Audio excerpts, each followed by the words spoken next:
Halo, assalamualaikum. Saya Ipung Atiko. Kali ini kita akan membahas tentang kecepatan ya. Jadi kecepatan itu adalah jarak yang ditempuh tiap satuan waktu.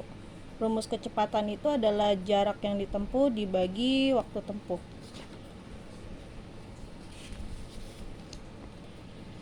Uh, Jarak yang ditempuh itu kita bisa cari dengan rumus kecepatan kali waktu.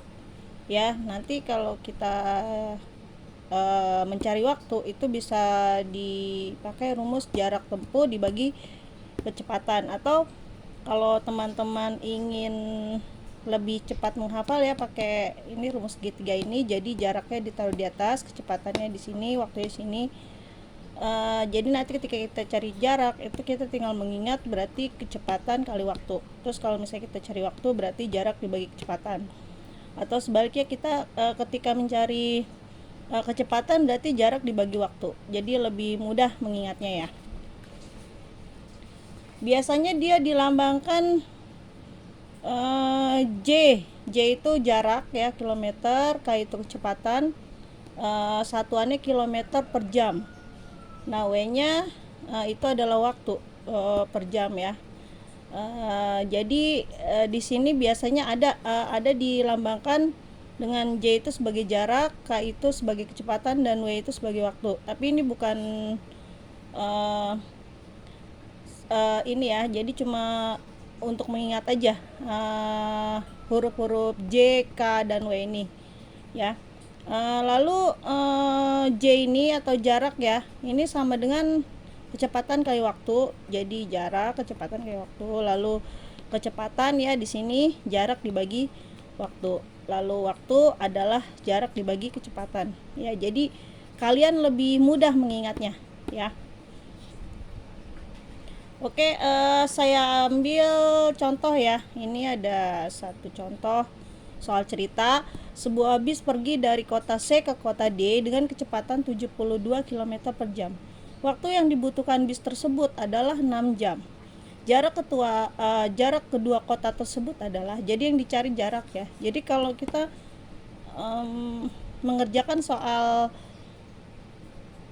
cerita itu kita cari poin-poinnya aja. Maksudnya di garis bawahi poin-poinnya aja, kayak seperti ini, kecepatannya kan sekian, terus waktunya adalah 6 jam ya, terus yang ditanya adalah jarak ya. Jadi yang poin-poinnya saja yang kalian garis bawahi. Nah, sebaiknya untuk soal cerita kalian tulis biar lebih mudah ya diketahui apa saja. Tadi kan kecepatan 72 km per jam, lalu waktunya adalah 6 jam, jaraknya adalah yang ditanya ya.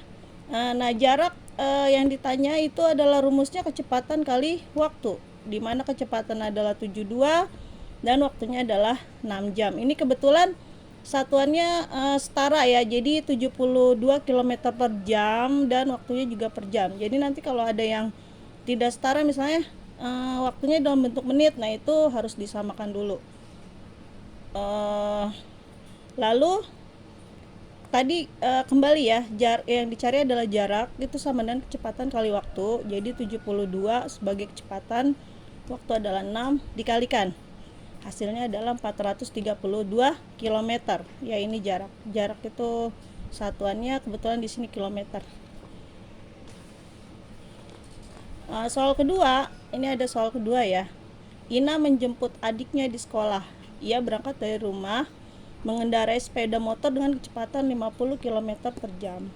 Jika lama perjalanan Ina dari rumah sampai ke sekolah adalah 15 menit, berapa jarak rumah Ina dengan sekolah adiknya?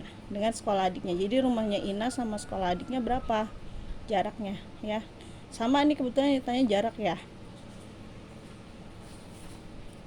Kecepatannya di sini 50 km per jam, waktunya adalah 15 menit. Nah, di sini tadi yang saya sudah katakan, kalau dia satuannya beda, ini kan jam, ini menit, maka kita harus konversikan atau kita setarakan. Ya, caranya dengan jadi membandingkan ini 15 yang diketahui, lalu 60 ini sebagai 1 jam adalah 60 menit. Jadi 15 per 60. Lalu ini disederhanakan jadi seperempat jam. Jadi satuannya jam, tidak menit lagi. Setelah itu kita masukkan ke rumus ya. Jarak sama dengan kecepatan kali waktu. Kecepatannya ada 50 km per jam dikali seperempat ya, seperempat jam. Hasilnya adalah ya 50 kali 1 50 per 4. Jadi hasilnya adalah 12,5 km. Jadi 50 dibagi 4 ya. Oke teman-teman, matematika itu mudah. Terima kasih atas perhatiannya. Wassalamualaikum warahmatullahi wabarakatuh.